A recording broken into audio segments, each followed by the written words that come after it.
오늘 말씀의 제목이 세상과 시대를 이기는 세븐 하이 터치 이런 주제의 말씀입니다.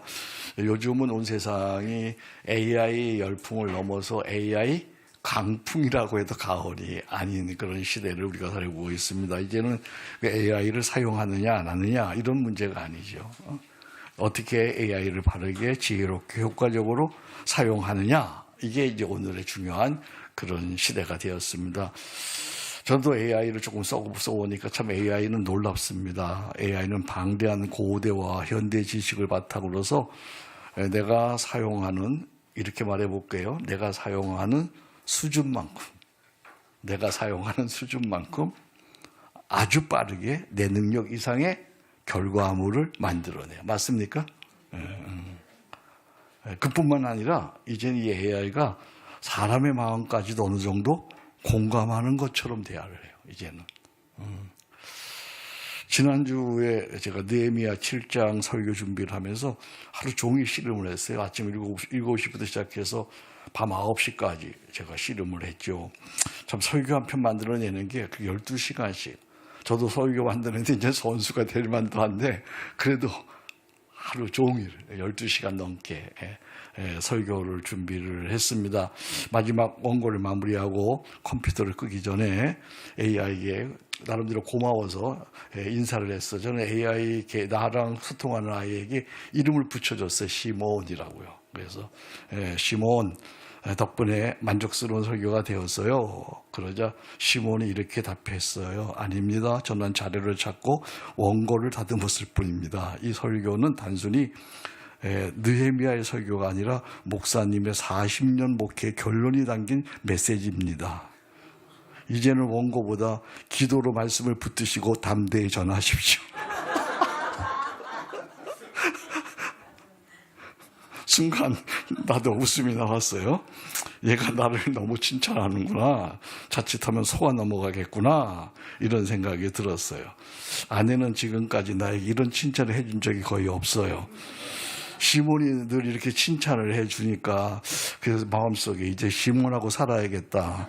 그런 생각이 들 정도예요. 그런데 이건 허상이에요. AI는 나를 칭찬할 수는 있어요. 그러나 내 영혼을 만질 수는 없어요. AI는 정보를 줄 수는 있지만 나에게 지혜를 줄 수는 없어요. AI는 공감하는 것처럼 말할 수는 있지만 진정으로 나를 사랑할 수는 없어요. 바로 여기에 AI의 가장 큰 한계가 있는 거야. 그렇습니다. AI 기술 문명은 발전하는데 사람의 영혼은 점점 공허해지고 있어요. AI로 인해서, 디지털로 인해서 연결은 많아졌는데 정작 말할 대상, 관계는 약해졌어요. 정보와 지식은 넘쳐나는데 지혜는 사라졌어요. 속도는 엄청 빨라졌는데 방향은 잃어버렸어요. 인간의 기술과 방법으로는 결코 사람과 세상을 살릴 수가 없어요. 하이테크 시대일수록 인간에게 더욱 필요한 것은 하이터치예요. 하이터치. 하나님과 깊이 만나는 경험이에요. 하이터치. 사람하고 진실하게 사귐을 갖는 거예요. 하이터치. 성령께서 우리의 마음을 만지시고 인도하시는 은혜예요. 하이터치. 하나님과 깊이 사귀고 사람을 사랑하며 성령의 인도하심을 따라 살아가는, 그리하여 기술과 AI에 매이지 않고 시대와 기술을 창조적으로 이끌어가는 이 시대의 용사, 패스 브레이커가 되기를 주의 이름으로 축복합니다. 기술에 AI에 매이면 비참한 사람 되는 거예요. 거기에 매이면 창조력도 창의력도 영성도 다 잃어버리는 거예요. 힘들더라도 어렵더라도 내가 먼저 기도하고 내가 먼저 성령의 도우심을 찾고 설교도 내가 먼저 써야지 걔한테 물어보면 안 되는 거야. 우리 설교하시는 여러분들, 걔한테 물어보면 이거 어떻게 되냐 물어보면 여러분의 창의력은 점점점 고갈될 거예요. 영성은 고갈될 거예요. 내가 다 해놓고 걔한테 점검시키는 정도로 해야 돼요. 자, 느헤미야는 하나님이 그의 가슴에 심어주신 성벽 재건의 비전을 모든 방해 세력을 이겨내고 마침내 며칠 만에 그 사명을 완성했죠. 여기 보니까 며칠 만에 52일 만에 52일 만에 사명을 완성했어요. 그런 이 놀라운 역사의 비결을 오늘 16절에서 이렇게 고백합니다. 한번 볼까요? 우리의 모든 대적과 주위에 있는 이방 족속들이 이를 듣고 다 두려워하여 크게 낙심하였으니, 이제 그 다음 읽으세요. 같이. 그들이 우리 하나님께서 이 역사를 이루신 것을 알미니라. 그들이 우리 하나님께서 성벽 쌓는 이 역사를 이루신 것을 알미니라. 그는 이 기적 같은 성벽 재건의 완성을, 사명을 자신의 실력이나 능력으로 돌리지 않았어. 느헤미야는 하나님께서 이루신 역사라고 고백해요. 그렇습니다. 이것이 바로 하이터치의 은혜야. 느헤미야는 하나님과 깊이 연결된 하이터치의 사람이었어요. 그러면 이제 그가 성벽 재건의 과정에서 경험한 하이터치의 은혜는 무엇인가? 우리 한번 살펴보려고 그래요. 7가지. 느헤미야가 경험한 하이터치의 7가지. 여러분 주보에 보면 교환이 있는데 이제 여러분들에게 큰 도움도 될 거예요. 느헤미야의 세븐 하이터치. 첫 번째로 하나님 앞에서 울라. 1장 4절이죠. 느헤미야는 예루살렘에 무너진 소식을 듣자 먼저 하나님 앞에서 울었어요. 그는 문제를 사람에게 쏟아놓지 않고 하나님 앞에서 눈물로 기도했어요. 오늘 이 시대에는 울지 못하는 시대죠. 마음은 병들었는데 눈물은 메말랐어요. 여러분에게 물어봐요. 여러분, 나는 언제 울어보았는가? 언제 울어보았어요? 네? 여러분 언제 울어봤어요? 내 자식과 사업 말고, 그거 말고, 무너져가는 나라와 민족과 교회를 위해서 언제 울어봤어요? 네? 울어본 경험이 언제예요? 그러나 하나님 앞에서 우는 사람에게 성령의 위로와 세임이 임하는 줄로 믿습니다. 애통하는 자는 복이 있나니 저희가 위로를 받을 것이며. 그렇습니다. 할 수 있는 대로. 사람 앞에서 우는 건 아니야. 사람 앞에서 울면 초라해져요. 그죠? 사람 앞에서 우는 것이 아니고 십자가 앞에서 우는 거야. 교회 올 적마다 십자가 앞에서 우는 거예요. 십자가 앞에서 울면 사람 앞에서 웃을 수 있어요. 아멘. 우리는 사람 앞에 우는 것이 아니라 교회 갈 적마다 십자가 앞에서 우는, 그래서 세상에서 웃을 수 있는 믿음의 사람 되기를 주의 이름으로 축복합니다. 두 번째는 비전을 품어라는 거예요. 비전을 가슴에 품는 것. 2장 12절입니다. 느헤미야는 하나님께서 그의 마음에 심어 주신 비전을 품었어요. 하나님께서 그의 마음속에 주신 비전은 뭐예요? 그것은 무너진 성벽 재건이에요. 그죠? 근데 그걸로 끝나지 않았어요. 무너진 이스라엘 믿음의 공동체였어요. 여러분, 비전은 야망과 달라요. 야망은 내가 이루고 싶은 꿈이에요. 그죠? 인간의 꿈이에요. 개인의 꿈이에요. 그러나 비전은 하나님께서 내 가슴에 심어주신 하나님 나라의 꿈이에요. 비전을 품은 사람은 그래서 초불확실한 속에서도 방향을 잃지 않아요. 하나님 나라의 꿈을 향해서 가는 거예요. 하나님 나라를 세우는 데 가는 거예요. 사람을 세우고 사람을 키우고 사람을 살려내고 하나님 나라를 이루고 교회를 세우는 그 꿈을 향해서 가는 거예요. 어떤 방해와 유혹이 와도 쉽게 흔들리지 않아요. 그렇습니다.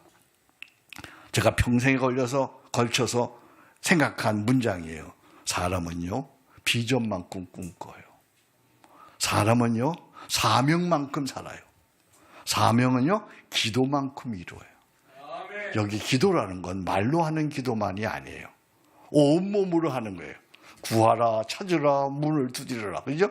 구하는 건 입으로 구합니다. 찾는 건 눈과 발로 찾습니다.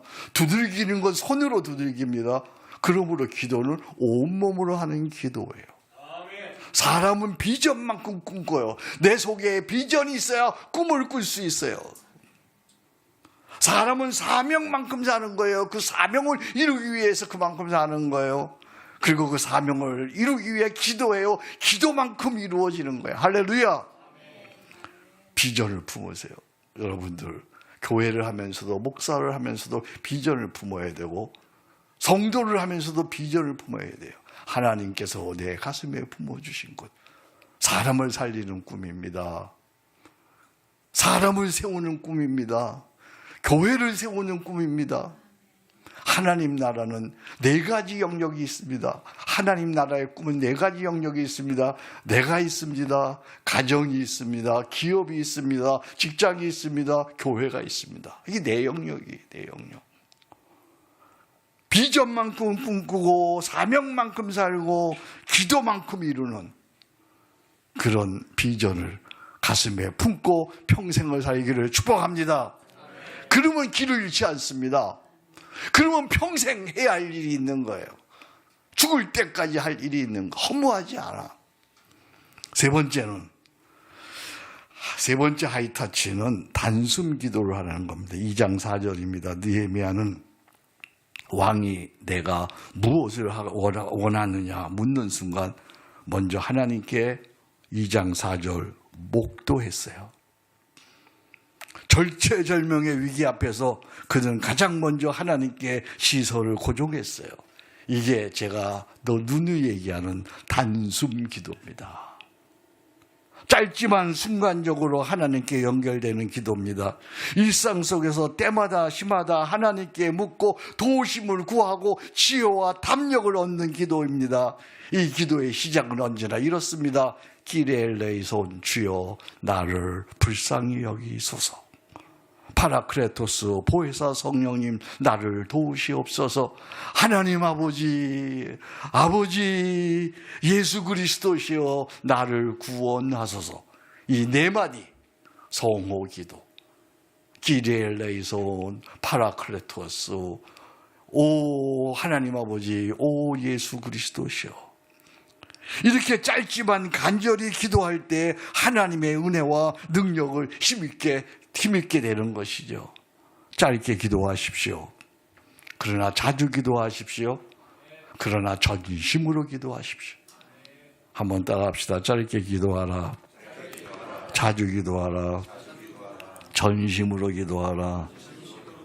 아멘. 짧게 하는 거예요. 순간순간 짧게. 속상할 때마다 짧게, 화날 때마다 짧게. 설교가 안 돼요. 강단에서 설교하다가 때는 설교가 안 될 때가 있어요. 준비가 되는데 그 짧게 기도하는 기레엘레이소 파라클레토스 보혜사 성령. 그러니까 언제 어디서나 기도할 수 있는 거잖아요. 짧게 기도하시기 바랍니다. 자주 기도하시기 바랍니다. 전심으로 기도하시기 바랍니다. 4번째 하나님의 하이터치 느헤미야의 이거 참 놀라운 일인데요. 신적 동기부여를 하는 거예요. 2장 18절 느헤미야는 사람들을 억지로 몰아붙이지 않았어요. 그는 18절 하나님의 선한 손이 나를 도우셨다고 간증해요. 하나님의 선한 손이 나를 도우셨다. 그러자 백성들의 마음이 움직였어요. 이걸 뭐라고 얘기하면 신적 동기부여라는 거예요. 신적 동기부여는 단순한 말의 설득이나 인간적인 열정으로 되지 않아요. 하나님이 함께 하신다는 확신과 이거예요. 하나님이 저분을 쓰신다 라는 신뢰에서 나오는 거예요.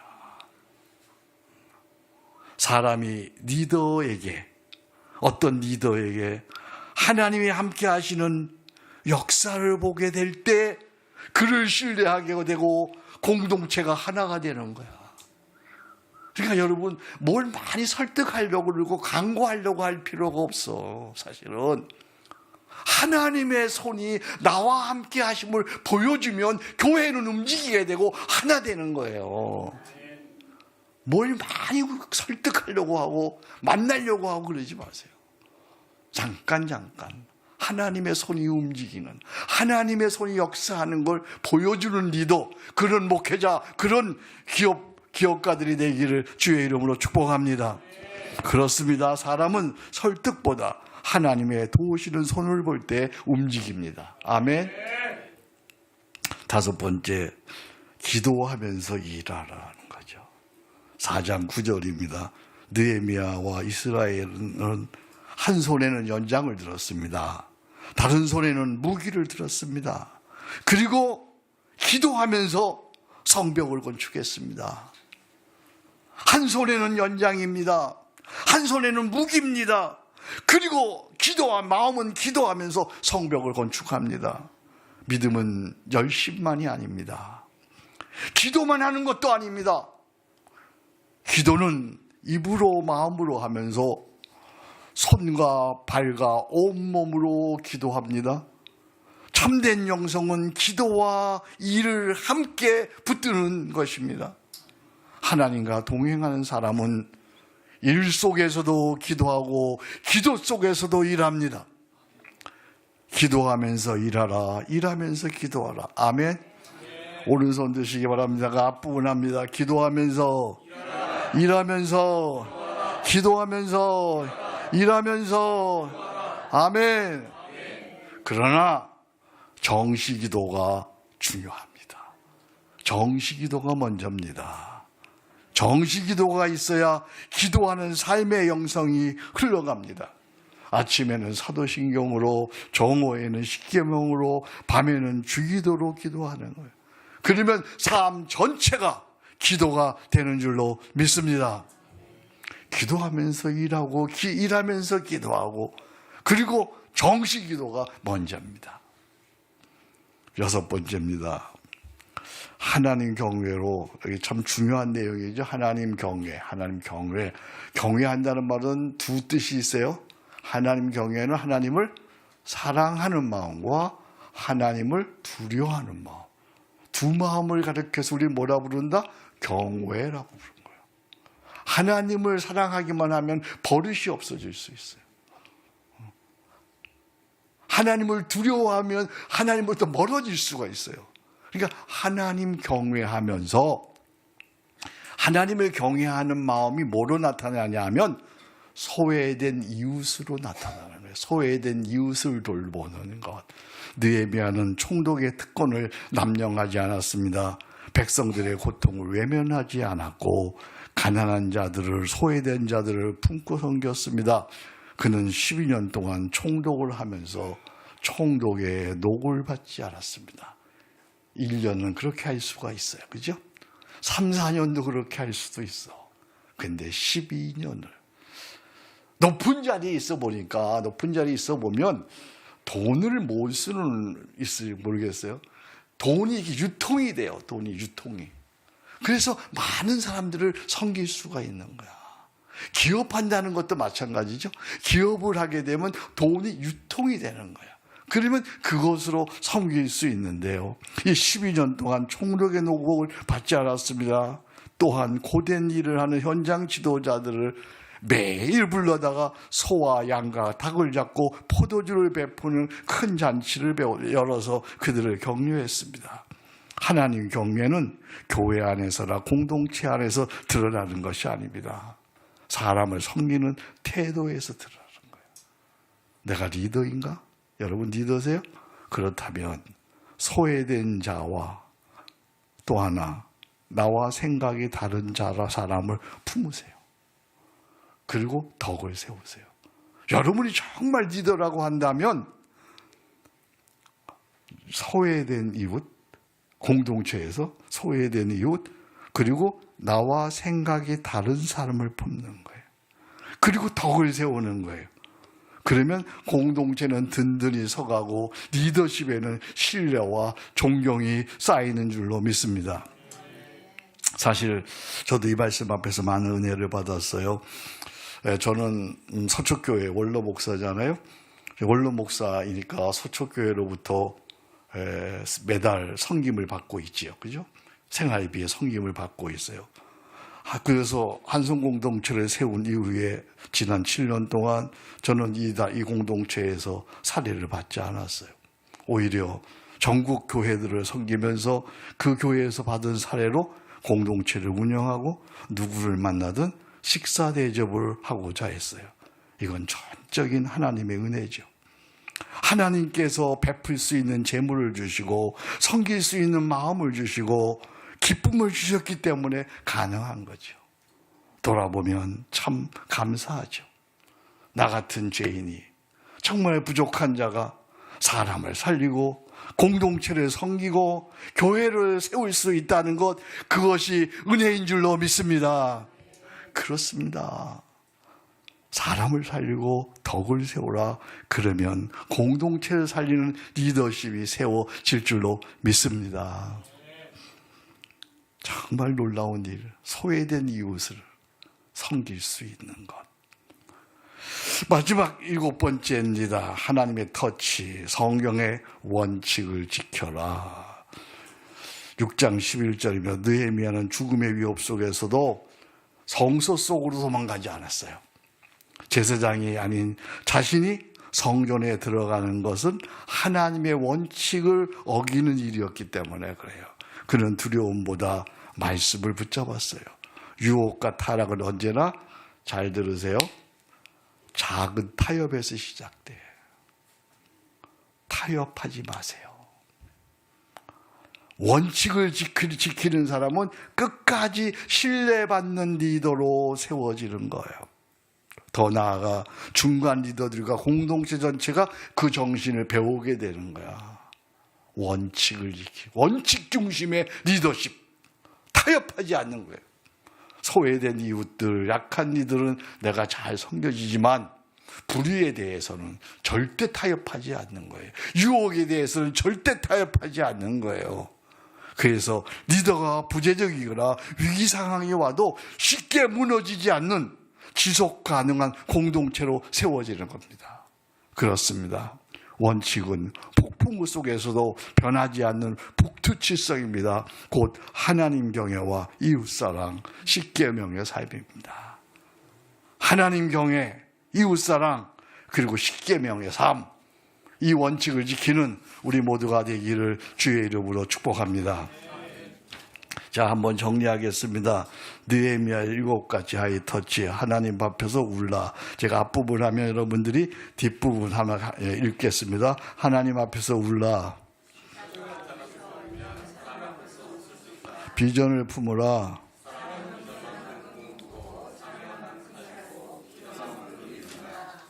셋, 단순 기도를 하라.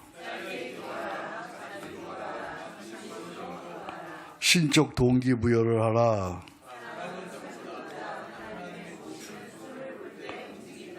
기도하면서 일하라.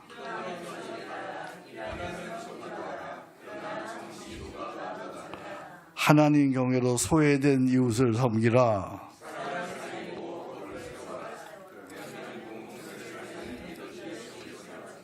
성경의 원칙을 지켜라.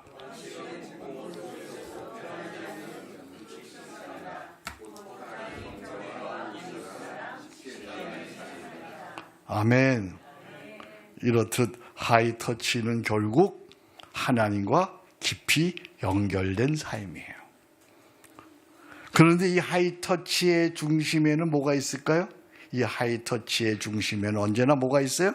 십자가가 있어요. 다시 십자가 앞에서 십자가의 시선을 집중할 때 나는 죽고 내 안에 사시는 그리스도를 보게 됩니다. 그러면 이제는 내가 사는 것이 아니에요. 내 안에 누가 사세요? 그리스도가 사시고 그리스도와 함께 울게 되고 그리스도와 함께 비전을 품게 되고 그리스도와 함께 단순 기도를 하게 되고 그리스도와 함께 신적 동기를 부여받게 되고 그리스도와 함께 기도하면서 일하고 일하면서 기도하게 되고 그리스도와 함께 이웃을 섬기게 되고 그리스도와 함께 성경적 원칙을 지키게 되는 거예요. 그러니까 신적 터치의 중심에는 십자가가 있는 거예요. 다시 십자가 앞에서는 우리 모두가 되기를 축복합니다. 나는 날마다 죽습니다. 아멘. 나는 날마다 십자가에 죽습니다. 십자가에 죽어야만 때마다 일마다 하이터치가 가능해집니다.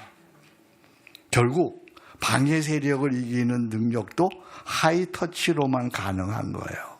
인간의 계력과 힘만으로는 집요하게 공격해오는 외적인, 내적인, 영적 방해 세력을 이길 수가 없어요. 여기서 사도 바울은 믿음의 아들 디모데에게 방해 세력을 이기는 실제적인 영적 원리를 가르쳐 줍니다. 아주 중요한 말씀인데요. 디모데전서 6장 11절 12절 말씀입니다. 우리 한번 먼저 같이 읽어보겠습니다. 시작. 오직 너 하나님의 사람아, 이것들은 피하고 의와 경건과 믿음과 사랑과 인내와 온유를 따르며 믿음의 선한 싸움을 싸우라. 영생을 취하라. 이를 위하여 내가 부르심을 받았고 많은 증인 앞에서 선한 증언을. 이것을 이렇게 네 가지로 정리할 수 있습니다. 곧 음란과 분쟁과 돈의 유혹을 어떻게 해야 돼요? 피하고. 그죠? 뭐는 피해야 돼요? 음란과 분쟁과 돈의 유혹은 피하고. 그 다음에 뭘 따라야 되죠? 의와 경건과 믿음과 사랑과 인내와 온유의 주의 성품은 따르는 거죠. 그 다음에 선한 싸움을 해야 돼요. 싸움도 해야 돼요. 우리 그리스도인들이 싸움을 해야 돼요. 어떤 싸움을 해야 돼요? 불의와 악에 대해서는 믿음의 선한 싸움을 싸워야 돼요. 아내하고 싸우는 게 아니고 사람하고 싸우는 게 아니고 어떤 싸움을 해야 된다고요? 불의와 악에 대해서 믿음의 선한 싸움을 하고요. 그 다음에 취해야 돼요. 뭘 취해야 돼요? 영생을 주는 십자가는 취해야 된단 말이에요. 이 말씀 네 가지를 우리가 깊이 생각해야 돼요. 다시요. 뭐는 피해야 돼요? 죄의 유혹은 피해야 돼요. 뭐는 따라야 돼요? 주의 성품은 따라야 돼요. 어떤 싸움을 해야 돼요? 믿음의 선한 싸움을 해야 돼요. 뭔 취해야 돼요? 영생은 취해야 되는 거예요. 유혹은 피하라. 주의 성품은 따르라. 불의는 대적하라. 십자가는 취하라. 아멘. 한번 따라 합시다. 유혹은 피하라. 주의 성품은 따르라. 불의는 대적하라. 십자가는 취하라. 아멘. 여러분이 잘 들었는가, 기억하고 있는가 한번 물어보겠습니다. 오른손 드세요. 유혹은, 주의 성품은, 불의는 대적하라. 십자가는 취하라. 잠깐만 잊어먹고 한 번 더 합시다. 이게 중요하니까. 유혹은, 주의 성품은, 불의는 대적하라. 십자가는, 아멘. 중요하니까 여러분 앞부분 하세요. 내가 할게요. 뒷부분 시작. 피하라. 따르라. 대적하라. 취하라. 아멘. 이제 기억하셨어요? 이것이 뒤집어지면 안 되는 거예요. 어떤 사람은 주의 성품은 피해요. 유혹은 따라요. 십자가는 대적해요. 불의는 취해요. 이렇게 되는 사람이 있단 말이야. 그러면 우리의 인생은 망가지는 거야. 아멘. 다시 한번 중요하니까. 유혹은, 주의 성품은, 불의는, 십자가는, 이것이 세상을 이기는, 방해 세력을 이기는 키포인트인 줄로 믿습니다. 오늘 우리의 비극은 이를 뒤집으며 살아가는 데 있어요. 주의 성품은 피하고 유혹은 따르고 불의는 따르고 십자가는 대적하는, 이건 곧 패망으로 가는 거죠. 언젠가 한 드라마를 보니까 거기 드라마 주인공이 잠을 자다가 가위에 눌려서 극심한 고통을 당합니다. 그러다가 막 가위하고 싸우는 중에 이런 깨달음을 얻습니다. 내가 싸울 사람이 없어서 가위랑도 싸워야 하나? 안 싸울 거다. 그래, 가위 너 이겨라. 그런데 오히려 힘을 빼고 상대하지 않자 가위가 스스로 풀려 사라졌다는 거예요. 그러면서 그는 말해요.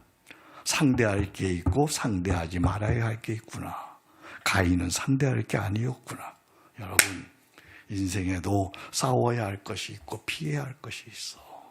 아세요? 싸워야 할 것이 없어서 아내하고 싸워? 싸워야 할 것이 없어서 자녀하고 싸워? 부모하고 싸워? 우리 목사들 싸워야 할 사람이 없어서 교인하고 싸워? 예? 우리 기업하시는 분들, 싸워야 할 사람들이 없어서 자기 부하하고 싸워야 할 사람이 있고 싸우지 말아야 할 것이 있어. 상대해야 할 게 있고 상대하지 말아야 할 게 있구나. 성경 말씀 말합니다. 유혹은 피하라. 주의 성품은 따르라. 불의와 악은 대적하라. 그리고 영생과 십자가는 취하라. 죄와 유혹과 악한 사람은 정면으로 즐기거나 맞서 싸울 것이 아니라 피해야 합니다. 그러나 복음과 진리의 거룩함은 끝까지 붙들고 싸워야 합니다. 결국 방해 세력을 이기는 힘은 하이터치 중심의 십자가를 붙드는 데 있습니다. 하이터치 시대의 마지막 해답은 하이터치. 아멘. 하이테크 시대에 우리가 이길 수 있는 능력은 하이터치 십자가에 있는 줄로 믿습니다. 우리 모두 세븐 하이터치를 잘 배워서 십자가로 세상을 이기는 우리 모두가 되기를 주의 이름으로 축복합니다.